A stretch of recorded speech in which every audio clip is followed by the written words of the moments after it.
Salut, bonsoir, bonjour, bienvenue à bord de la nouvelle moto de chez Suzuki, la Katana. Alors ouais, ça va faire bizarre de me voir aujourd'hui sur une Suzuki, mais voilà, c'est l'essai que je vous propose aujourd'hui et je vais vous expliquer pourquoi. Bon, forcément je vais être très rapide. Motorlive qui fait une opération de communication sur cette moto, ils font un concours pour gagner cette moto à la sauce Motorlive, c'est à dire qu'il y a une Suzuki Katana à gagner avec un kit déco de chez Motorlive. Alors forcément vous comprendrez bien que ça m'a intéressé, ça me fait essayer une autre bécane, je trouve ça sympa de partir sur d'autres marques, bien que mon cœur reste sur Yam, mais franchement je suis vraiment intrigué par cette bécane. Du coup le concours, il faut être dans une sélection de 5 personnes sur tous les participants, et après c'est le jury qui décidera qui va gagner la moto. Pour être sélectionné, en gros il faut avoir un nombre de likes conséquent sur une photo, que ce soit sur Facebook ou Instagram. Je vous inviterai donc à aller dans la description et je mettrai les liens où vous pourrez m'attraquer les likes sur les deux supports. Et très sincèrement, si je suis pas dans les 5 finalistes, c'est pas très grave. Moi vraiment le truc c'était vraiment d'essayer la bécane et de faire un bout de communication avec Motorlive et Suzuki.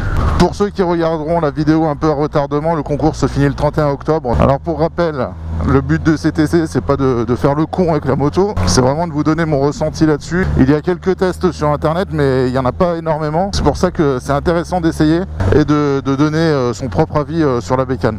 Alors forcément aujourd'hui je vais pas m'amuser dans le Beaujolais, je vais plutôt m'amuser dans les Monts d'Or, parce que la concesse de Suzuki de Motovirus c'est pas loin des Monts d'Or, donc on va essayer de s'accoutumer localement ici. Alors en ce qui concerne la moto, au niveau de ses caractéristiques, on est sur une moto qui fait 215 kg et 150 chevaux. Donc on est sur un roadster qui a quand même un poids pas conséquent, mais il a son poids. Par contre il a quand même 150 bourrins. Pour les plus anciens d'entre nous, il y avait un modèle Suzuki Katana en 1981. Autant vous dire que je n'étais pas né. Et ils ont actualisé le design, la moto au goût du jour. Un look assez néo-rétro. Alors comme on dit, on aime ou on n'aime pas, hein. Le design est vraiment atypique avec le compteur, ça fait old school, mais il y a un peu de design, c'est vraiment bizarre. Ah ouais! Ah ouais!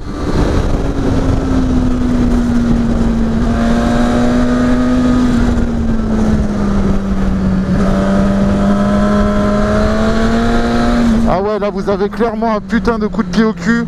Au-dessus des 7000 tours, la bécane elle part, un truc de dingue.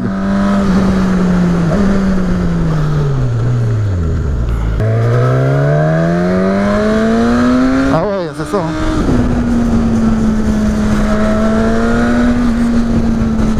En fait, depuis tout à l'heure, je roule entre 2000 et 5000 tours et je me disais, ouais, pour un 1000 cm3, 150 chevaux, ça va, ça reste assez doux. Mais au final, vous avez une putain de puissance au-dessus des 7000, c'est un truc de dingue. Ah là là. Dès qu'on arrive aux 7000, franchement, pour ceux qui n'ont pas l'habitude de conduire des bécanes assez puissantes comme ça fait un peu flipper. Bon, le gros problème dans les monts d'or, c'est que d'une, on peut pas rouler bien vite, et donc on peut pas vraiment exploiter la bécane comme on le souhaite. C'est-à-dire même poser la troisième, voire la quatrième, ça devient un peu compliqué. Ah là là, cette reprise que ça. Elle a un couple qui arrive presque aux 11 mètres kg. Le moteur, c'est pas rien, c'est un moteur GSX-R dedans. C'est comme le GSX-S. En gros, cette moto, c'est un GSX-S avec un design un peu plus old school et une position de conduite qui est différente. Bon, après, c'est un roadster, hein. On s'attend pas à avoir un guidon comme on peut avoir sur des trails, etc. Moi qui suis rouleur trail.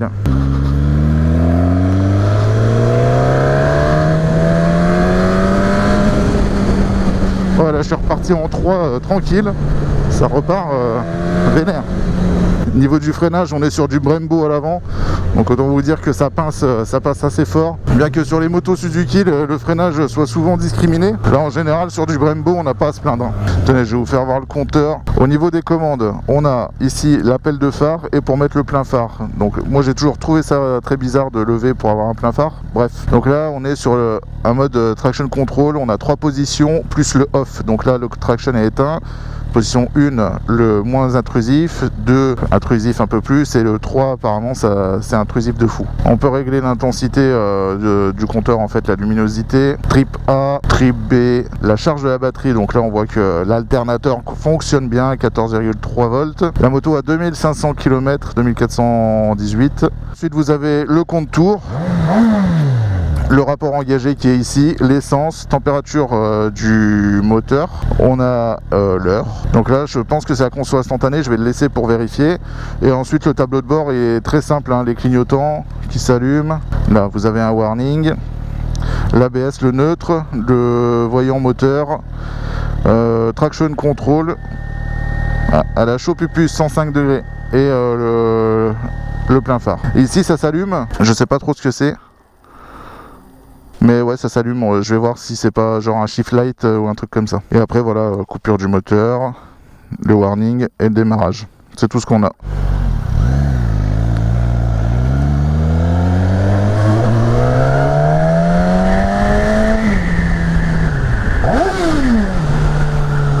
Ah, ça fait un sacré bruit, hein. Alors il y a un truc qui est super pratique avec la batterie là.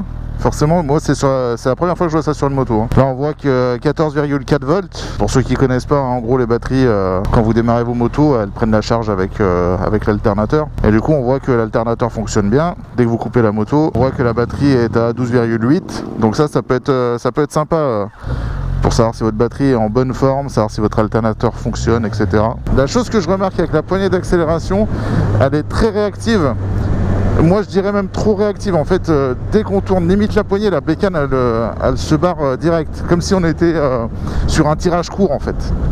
C'est l'impression que ça me fait, hein. Par contre, ce qui est plaisant, c'est que tant qu'on dépasse pas les 7000 tours, la moto elle reste douce. Elle reste très agréable à conduire à basse vitesse. Normalement on pourrait rouler à 50, genre en 4ème voire 5ème sans que ça cogne, hein. On va voir. Je me mets en 2, 3, 4, 5. Voilà, je suis en 5 à 30. Il n'y a pas de couple, hein, mais on peut tranquillement se déplacer en ville sans être pour autant en première. C'est assez agréable. Et du coup, c'est bien ça, la jauge là, c'est une jauge de consommation instantanée. Donc là, en roulant tranquille, vous voyez qu'on est sur les 5 litres au 100. Mais attention, quand on ouvre avec la moto, les consommations peuvent s'affoler. On peut avoir du 8 à 10 litres au 100 et plus si vous ouvrez comme un porc, etc. Donc la moto en gros elle va être économique au niveau de la consommation si vous ne faites pas le foufou et si vous n'allez pas souvent au-dessus des 7000 tours. Après attention, ça reste un 1000 cm3 avec 150 bourrins, donc c'est normal qu'on ait une grosse consommation. Mais là où il va y avoir une contrainte avec cette moto, c'est à cause du réservoir. Le réservoir ne fait que 12 litres. Et franchement c'est très peu. Faites le calcul, hein. 12 litres de réservoir, si vous allumez comme un port dessus, donc avec une conso on va dire à 12 litres au 100, du coup vous faites 100 bornes avec le plein. Pour pouvoir faire en gros 200 km, il va falloir rouler avec une conso moyenne de 6 litres au 100. La conso que je fais avec ma moto. Autant vous dire qu'il va falloir être très léger sur la poignée d'accélération pour avoir cette conso à mon avis. Ah, je cherche un endroit bien spécifique. Bonjour, excusez-moi, je recherche la demeure du chaos. Oh, à gauche, parfait, merci. Ah, voilà ce que je voulais pour faire une belle photo.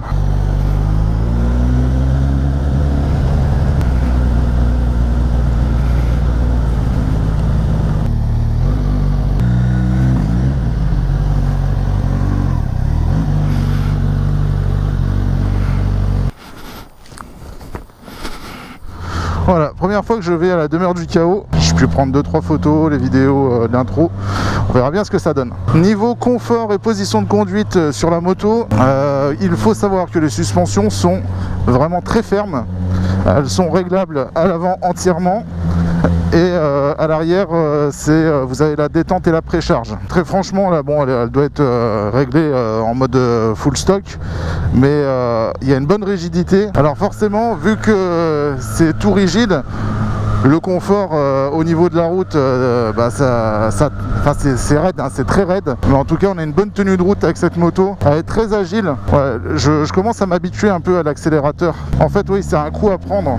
On est tellement habitué avec sa propre moto. Le confort de la selle, bon là pareil, c'est assez ferme. Mais c'est compliqué de donner un avis sur une selle en 2 heures de moto. Sachant que les motos sont neuves, les mousses sont neuves, elles sont pas tassées, elles n'ont pas épousé encore la forme du pilote. On est plusieurs pilotes à essayer, enfin bref. Le confort, en tout cas à l'instant T, est assez ferme. Par contre, j'ai pas mal au cul. C'est ferme, mais pas mal aux fesses. Ça fait bizarre, hein, le compteur, franchement, ça fait bizarre. Noir, rétro-éclairé, c'est entre le... Enfin là, comme ça, à l'ombre, c'est blanc. Mais sinon, ça fait un peu verdâtre. Vous avez vu, il n'y a pas de bulle ni quoi que ce soit. Il y a juste une petite casquette ici, je pense, pour les petits coups de soleil en face. Mais voilà, c'est purement design. Il n'y a aucune protection au vent. Au niveau du ressenti du frein arrière, il est vraiment très bon. Il ralentit la moto correctement. Après, si on le sollicite vraiment beaucoup, la moto va déclencher l'ABS. Voilà, là je déclenche l'ABS dans tous les sens. Alors je vais vous donner un peu mon avis personnel du coup après l'essai. Et attention, hein, je vais vous donner mon avis à moi personnel. Mon avis n'engage que moi. On a vraiment affaire à un gros roadster. Un gros roadster bien puissant. Est-ce que moi personnellement j'achèterais ça? Franchement je pense pas. D'une, par son look un petit peu néo-rétro, c'est pas trop ma tasse de thé. Et après avoir une bécane comme ça, un peu pousse au crime, personnellement je me l'interdis. Regardez.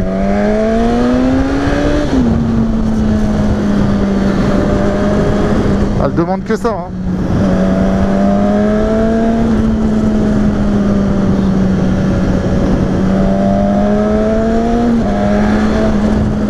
Je pense que vous êtes d'accord avec moi, la sonorité du 4 cylindres avec le pot d'échappement d'origine est vraiment satisfaisante. Un bon 4 cylindres qui hurle et qui tracte. Après, pour 13 700 balles, ça c'est le prix de la moto, on aurait pu avoir quand même de série un quick shifter. Le feu à l'avant full LED, les clignotants, feu arrière, voilà, tout est full LED. Je suis vraiment tatillon sur le LED juste pour la visibilité. Donc là ça fait 2 heures que j'ai la moto. J'ai pas l'habitude de conduire avec les bras assez tendus et un peu en bas. Mais bon, je pense que pour les habitudes du roadster, ça ne gênera pas. Et le dernier point négatif que j'ai avec la moto, et ça j'en ai parlé tout à l'heure, c'est le réservoir qui est que de 12 litres. Alors pour les road trips, si vous voulez partir avec, ça va être un peu contraignant de chercher des stations en fait tous les 150, 120 bornes. Tout dépend comment vous allez rouler. Mais avoir un réservoir de 15-17 litres, ça aurait été un truc pas trop mal pour cette bécane, je pense. Tiens, je vais prendre le Dodan. Putain, ouais, c'est super ferme. Hein. C'est super ferme, mais je préfère ça que de rebondir 15 km encore plus loin avec la secousse que j'ai eue sur un Dodan. Hein. Regardez cette légèreté dans la moto, on la sent même pas, on sent même pas les 215 kg. Et voilà, je vais conclure cet essai ici, retour au bercail. Bon, ça aura été un essai un peu spécial tout de même. Je n'ai pas roulé dans mon Beaujolais favori, rouler dans les Monts d'Or sur des endroits qui sont pas faciles à manier, rouler en Suzuki, enfin voilà, il y a plein de choses qui font que ce test était assez spécial. En tout cas, j'espère que vous avez aimé quand même. N'hésitez pas à rechecker la description pour le fameux concours de Motor Live. Franchement, ça serait ouf que je gagne une bécane. Et moi, je vous dis à bientôt pour une nouvelle vidéo. Ça fait vraiment très bizarre d'arrêter une vidéo ici là à Dardy. Ah, je me sens pas comme à la maison, hein.